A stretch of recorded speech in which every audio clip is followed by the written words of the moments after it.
Bismillahirrahmanirrahim. Donc, dans le cadre de la soutenance de doctorat en génie électrique,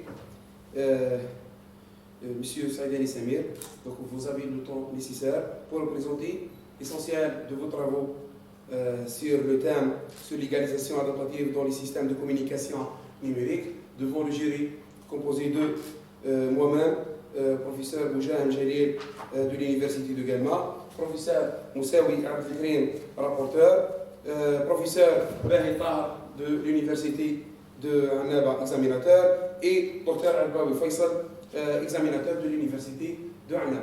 Bon courage.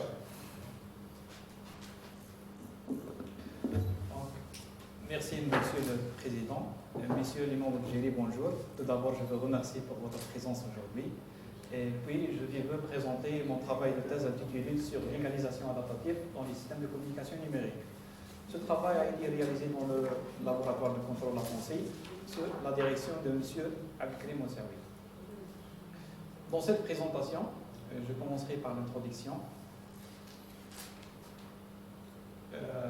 Je présenterai ensuite le principe de l'égalisation. En troisième partie, je me focaliserai sur l'égalisation à base des réseaux de neurones artificiels. En quatrième partie, je me focaliserai sur les algorithmes métaheuristiques et je présenterai dans cette partie une nouvelle méthode basée sur deux algorithmes métaheuristiques pour améliorer la fonction d'égalisation. Et enfin, je finirai par les conclusions et les perspectives. Dans nos jours, les systèmes de télécommunication font partie des technologies qui ont révolutionné notre mode de vie. Donc, le rôle d'un système de télécommunication est de transmettre à distance des informations d'un émetteur à un ou plusieurs récepteurs à travers un canal de transmission de manière fiable. Donc, le principe du système de télécommunication numérique sont basés sur la chaîne de transmission présentée sur cette figure. Donc, où on se limite aux fonctions de base. Donc, la source émet un message numérique sous la forme d'une suite d'éléments binaires. Donc, le codeur peut éventuellement supprimer des éléments binaires non significatifs, c'est-à-dire compression de données au codage source, ou au contraire introduire de la redondance de l'information en vue de la protéger contre les perturbations présentes dans le canal de transmission. Et la modulation a pour rôle d'adapter le spectre du signal au milieu physique sur lequel il sera émis. Une fois le signal à émettre mis en forme, c'est-à-dire modulé, filtré, amplifié, il peut être transmis à travers le canal de transmission. Donc le passage de l'information à travers le canal est critique. Donc, le récepteur reçoit le plus seul un signal faible, bruité, distordu, qu'il va falloir construire avant de l'interpréter. La démodulation est la première étape afin d'extraire le signal utile et de le ramener en bord de base. La deuxième étape consiste à filtrer ou égaliser le signal afin d'extraire du bruit et les interférences. Donc, avant de présenter le principe de l'égalisation, il est nécessaire de présenter la nature ou les principales sources de perturbations introduites par les canaux de transmission. Donc, le récepteur reçoit le plus seul un signal faible, bruité, distordu. L'affaiblissement ou la distorsion, ou l'atténuation se traduit par un signal de sortie plus faible que le signal d'entrée, caractérisé par le rapport de la puissance à la sortie du système sur la puissance à son entrée. Donc, cette figure présente une comparaison des atténuations en fonction de la distance séparant l'émetteur et le récepteur pour trois types de canaux, donc liaison, pilaire, optique et radio. Donc, le canal radio est celui qui présente l'atténuation la plus importante. Donc, la deuxième source de perturbation est le bruit. Le bruit est une perturbation aléatoire dont les origines sont le milieu de transmission de bruit externe ou les dispositifs électroniques utilisés pour le récepteur de bruit interne. Le bruit engendré par les composants passifs est un bruit blanc qui dépend de la température, d'où son nom, bruit thermique. Donc le bruit interne peut être modélisé par un processus gaussien. Donc le modèle mathématique résultant pour le canal est généralement appelé canal à bruit blanc gaussien additif, caractérisé par une moyenne et une variance. Donc la densité de probabilité est donnée par l'équation numéro 1. Et cette figure illustre la représentation temporelle d'un bruit gaussien et la distribution statistique. Donc, les trajets multiples sont également à l'origine de plusieurs problèmes. Donc, dont les principaux sont l'obstruction, apparaît quand un trajet radio obstrué par un ou plusieurs objets. Donc, l'onde résultante subit une perte de puissance correspondante au mécanisme de propagation impliqué, qui peut être la réflexion, la diffraction, la diffusion. L'évanouissement résulte des variations temporelles des phases. Celles-ci peuvent résulter de signaux multiples, s'ajoutent de façon destructive ou constructive au niveau du récepteur. La dispersion des retards, donc les trajets réfléchis sont généralement plus longs que le trajet direct. Donc la dispersion des retards fait que chaque symbole a une unité. Donc les signaux provenant dans la même émission arrivent donc au niveau du récepteur avec des retards différents. Donc la dispersion des retards fait que chaque symbole a une unité d'information chevauche le précédent et les subséquents, le phénomène d'interférence entre symboles. Le décalage en fréquence ou l'effet Doppler est un phénomène dû au déplacement du récepteur par rapport à l'émetteur. Il entraîne une variation dans la fréquence du signal reçu, appelée décalage Doppler. Ce décalage en fréquence dépend essentiellement de deux facteurs. La vitesse de déplacement et la direction de déplacement et la vitesse du récepteur par rapport à l'émetteur. Ces différentes sources de perturbations nécessitent alors un égaliseur adaptatif capable de s'adapter au canal et de poursuivre ces variations temporaires. Les techniques d'égalisation se divisent en deux grandes catégories, linéaires et non linéaires. Donc, l'égaliseur linéaire est le plus simple à mettre en œuvre. Il s'agit de simples filtres numériques linéaires à réponse impulsionnelle finie. Donc, la sortie bruitée du canal se présente à l'entrée de l'égaliseur et peut être déterminée par une convolution discrète entre le signal transmis et la réponse impulsionnelle du canal additionnée au bruit. Donc, le rôle de l'égaliseur est d'utiliser ce vecteur d'observation bruité qui se présente à son entrée pour estimer la séquence de symboles émises. Donc, la sortie de l'égaliseur peut être exprimée en fonction de ses coefficients de signal reçu, donc l'équation numéro 2. Pour optimiser les coefficients de l'égaliseur, donc le critère d'optimisation le plus utilisé est celui de l'erreur quadratique moyenne entre la séquence d'entrée et la séquence estimée à la sortie de l'égaliseur. Donc l'erreur quadratique moyenne est donnée par l'équation numéro 3.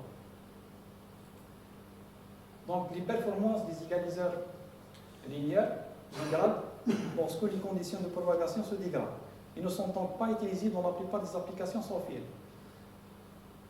Donc, parmi les techniques non linéaires, l'égaliseur à retour de décision, ou DFE, est le plus populaire. C'est un égaliseur très utilisé dans les canaux présentant une sévère distorsion.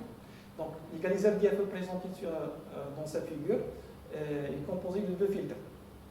Un filtre direct et un filtre de retour. Donc, l'entrée du filtre direct est la séquence de symboles ici. Le filtre de retour a comme entrée la séquence des décisions sur les symboles préalablement détectés. Donc, la sortie de l'égaliseur DFE est donnée par l'équation numéro 1 et la somme des sorties de la partie directe est celle de retour. Donc les coefficients du filtre direct et ceux du filtre de retour peuvent être ajustés simultanément pour minimiser le critère de l'erreur quadratique moyenne.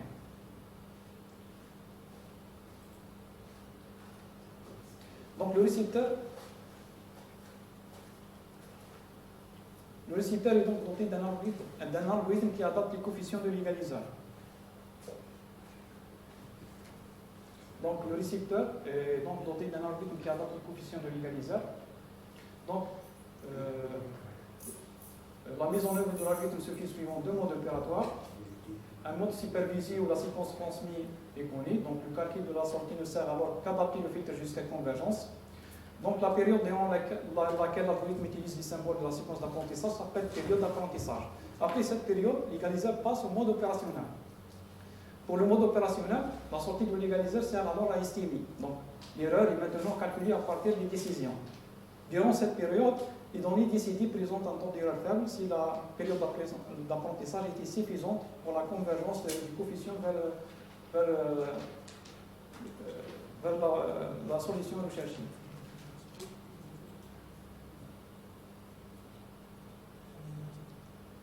Donc, pour la minimisation de l'erreur quadratique moyenne, il existe deux grandes familles d'algorithmes d'adaptation. L'algorithme du moindre carré moyen, ou LMS, et l'algorithme du moindre carré récursif, ou RLS. Donc, l'algorithme LMS est connu pour sa simplicité de mise en œuvre et pour sa stabilité numérique. Et l'algorithme RLS est connu pour sa bonne rapidité de convergence initiale. Pour l'algorithme LMS, donc, la mise à jour des coefficients est donnée par l'équation numéro 1. Soit une fonction de coût ou fonction objective qu'on cherche à minimiser et qui dépend des coefficients de l'égaliseur. Donc cette fonction est minimale lorsque son gradient par rapport au vecteur du coefficient est nul. Donc l'équation numéro 3. Donc cette fonction peut se réécrire sur cette forme, l'équation 4, sachant que R et ρ sont respectivement la matrice d'interpolation du signal reçu et le vecteur d'interpolation entre le signal reçu et le signal transmis. Ce sont des valeurs d'espérance qui peuvent être rapprochées par leur évaluation instantanée, donc l'équation 5. Finalement, la mise à jour des coefficients est donnée par l'équation numéro 6. Pour l'algorithme RLS, le critère statistique de l'erreur quadratique moyenne est remplacé par un critère de moindre carré pondéré. Donc ce critère est donné par l'équation numéro 1. L'erreur est donnée par l'équation numéro 2. Donc le gradient de la fonction objective par rapport au vecteur du coefficient est donné par l'équation 3. Donc cette fonction peut se réécrire sur cette forme, donc sachant que R et P sont respectivement la matrice de corrélation du signal reçu et le vecteur d'interpolation entre le signal reçu et le signal transmis. Le développement de cette équation donne l'équation de mise à jour du coefficient, donc l'équation 6. Donc l'inverse de la matrice de corrélation est donnée par l'équation récursive numéro 7. Pour améliorer les performances de l'égaliseur dans certains canons non linéaires, donc les réseaux de neurones artificiels ont été largement utilisés dans le domaine de l'égalisation. Les réseaux de neurones constituent un ensemble de techniques de traitement de signal qui s'inspirent du système nerveux humain.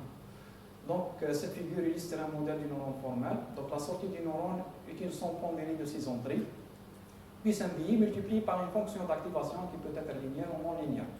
Pour les fonctions non linéaires, deux fonctions intéressantes et sont seules utilisées, la tangente hyperbolique et la fonction sigmoïde. Donc, deux architectures de réseau de neurones sont mises en œuvre pour l'égalisation.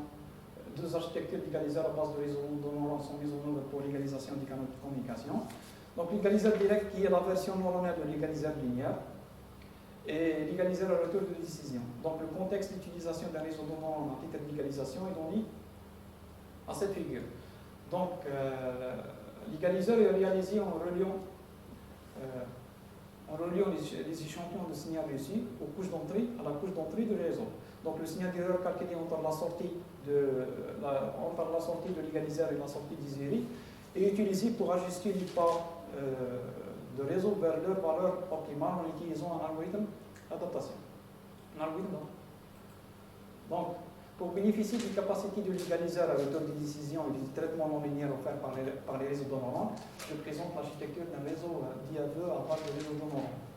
Donc, les entrées de l'égaliseur sont les échantillons de la séquence de symboles ici, ainsi que les échantillons en sortie de circuit de décision qui représentent les estimés de la séquence transmise. Donc l'apprentissage est une propriété fondamentale pour les réseaux de neurones. C'est le processus permettant au réseau de se spécialiser sur un problème spécifique à partir de son expérience. Donc l'apprentissage consiste à modifier les pas jusqu'à ce que le réseau puisse effectuer la tâche désirée. Donc selon la présence ou l'absence de la réponse désirée, l'apprentissage de réseaux de neurones peut être catégorisé en deux grandes familles. Apprentissage supervisé. Donc le réseau est forcé à converger vers un état final précis, ce qui nécessite la connaissance de la réponse désirée. Apprentissage non supervisé, seules les valeurs d'entrée sont disponibles et le réseau est laissé libre de converger vers n'importe quel état final. Donc la connaissance de la réponse désirée n'est pas nécessaire. La procédure est basée uniquement sur les valeurs d'entrée. Donc les réseaux de neurones artificiels peuvent être classés en deux grandes familles. Réseaux de neurones non bouclés de type feed-forward et réseaux de neurones récurrents de type feedback. Je présente deux types de réseaux de neurones non bouclés de type feed-forward. Donc ils sont le réseau de fonctions à base radiale et le percepteur multicouche. Donc le réseau de fonctions à base radiale, ou RPF, est un réseau à deux couches. Les neurones de la première couche sont reliés aux entrées et ont chacun deux paramètres. Un vecteur prototype au centre et un coefficient d'étalement strictement positif. Donc la fonction à base radiale la plus connue est la fonction gaussienne, donnée par l'équation numéro 1. La sortie de la couche de chaque neurone de la couche cachée est donnée par l'équation numéro 2 et la sortie du réseau est donnée par l'équation numéro 3. Et calculée en effectuant une combinaison linéaire des sorties de ceux de la première couche et un BI ajouté au total. L'apprentissage d'un réseau RBF consiste donc à à déterminer les paramètres inconnus de ce réseau. D'une manière générale, l'apprentissage est composé de deux étapes. Une étape d'apprentissage non supervisée dans la couche cachée pour déterminer les positions du centre. Donc l'algorithme K-min ou K-moyenne et la méthode d'apprentissage non supervisée sont utilisées pour la sélection du centre. Donc les étapes de l'algorithme sont présentées sur cette figure. Une autre étape non supervisée dans la couche de sortie, donc l'algorithme LMS est utilisé pour ajuster le poids de la couche de sortie, suivant les étapes présentées dans cette figure à droite. Donc le perceptron multicouche est le deuxième grande famille de réseaux de neurones, c'est le réseau de neurones le plus utilisé et le plus étudié. Donc un perceptron multicouche se compose d'une couche d'entrée, une couche de sortie et une ou plusieurs couches cachées. Donc la sortie de JM neuron dans la quatrième couche est donnée par l'équation numéro 1, est une somme pondérée de ces entrées plus un pi multiplié par une fonction d'activation. Pour l'apprentissage de réseau MLP, la rétropropagation du gradient est l'algorithme d'apprentissage est l'une des méthodes supervisées les plus utilisées. C'est une généralisation de l'algorithme LMS conçue spécialement pour le MLP. Donc la rétropropagation du gradient en backpropagation commence l'apprentissage par un choix aléatoire des valeurs du poids en présentant l'entrée et la sortie des séries correspondantes. Donc au début de l'apprentissage, les poids sont initialisés avec des valeurs aléatoires et modifiés ensuite dans une direction qui réduira l'erreur. Donc cette figure présente un MLP avec deux couches cachées. La mise à jour des poids des couches cachées issues de la couche de sortie est donnée par l'équation numéro 1. Donc le développement de cette équation dans les équations d'adaptation les équations d'adaptation 2, 3 et 4. Donc à la sortie du réseau, l'erreur commise et le gradient de l'erreur par rapport à tous les poids sont calculés et ensuite les poids sont ajustés. Donc cette procédure est répétée jusqu'à ce que les sorties des réseaux soient suffisamment proches des sorties désirées.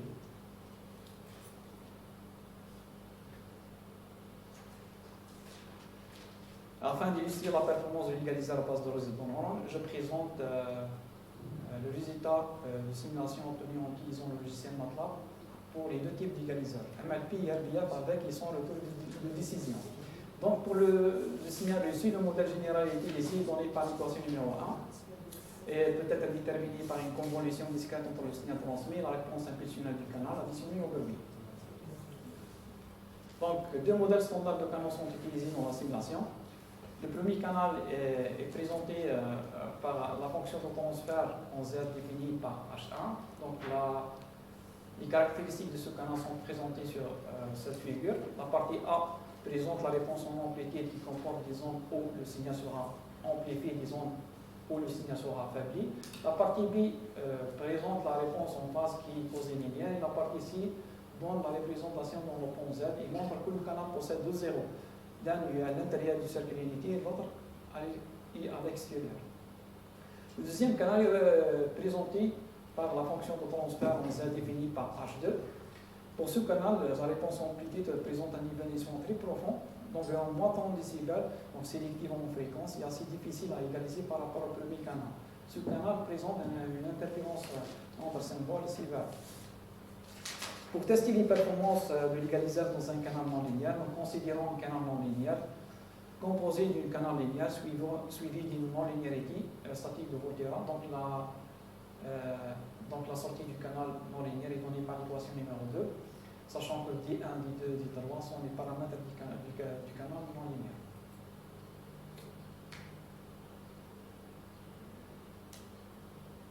Donc les performances se fient sur l'école de l'erreur quadratique moyenne qui décrit l'évolution sur l'école de convergence,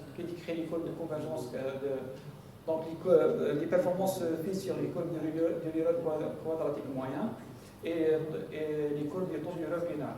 La modulation est utilisée, la modulation de phase à deux états. La structure de l'égaliseur MLP et diaphragme MLP contient 5 échantillons de la couche d'entrée, 4 échantillons dans la section directe et un échantillon dans la section de retour. Le nombre de neurones dans la première couche et la deuxième couche cachée dans la couche de sortie, 9, 3, 1 respectivement. La structure de l'égaliseur RBF et diaphragme RBF contient 3 échantillons dans la couche d'entrée pour le RBF, 3 échantillons dans la couche d'entrée et un échantillon dans la couche de sortie pour le DFE RBF. Le nombre de neurones dans la couche cachée et dans la couche de sortie est 1 respectivement. Donc les paramètres contrôleurs de la non-linéarité est défini par 1, 0, 1, 0, 0, 5 respectivement. Le rapport signal abrévié utilisé de 25 décibels. Donc, ces courbes ces figures présentent les courbes de convergence de l'erreur quadratique moyenne des égaliseurs considérés pour les deux canaux. Ces courbes montrent une amélioration dans le temps de convergence et aussi dans le niveau de l'erreur quadratique moyenne lors de l'utilisation de DFE, c'est-à-dire l'égalisation avec le taux de décision. Et là, il est montré également que l'égaliseur MLP fonctionne mieux que l'égaliseur RBF, bien sûr avec une architecture de neurones différente. Cependant, pour le deuxième canal, le taux de convergence de l'égaliseur DFE MLP présente une dégradation dans la performance par rapport à l'égaliseur DFE RBF. Donc, DFE MLP présente une dégradation dans la performance par rapport à l'égaliseur DFE RBF. Donc, pour les deux égaliseurs MLP et RBF sans le taux de décision, donc les performances montrent une dégradation dans les performances qui se manifeste par une augmentation dans la valeur de l'état stable de l'erreur quadratique moyenne à cause de distorsions apportées par ce canal. Et ces figures présentent les courbes ces figures montrent les courbes des taux d'erreur binaire des égaliseurs considérés. Donc ces courbes montrent la même classification des égaliseurs en termes de performance en prouvant la supériorité de l'égaliseur DFE.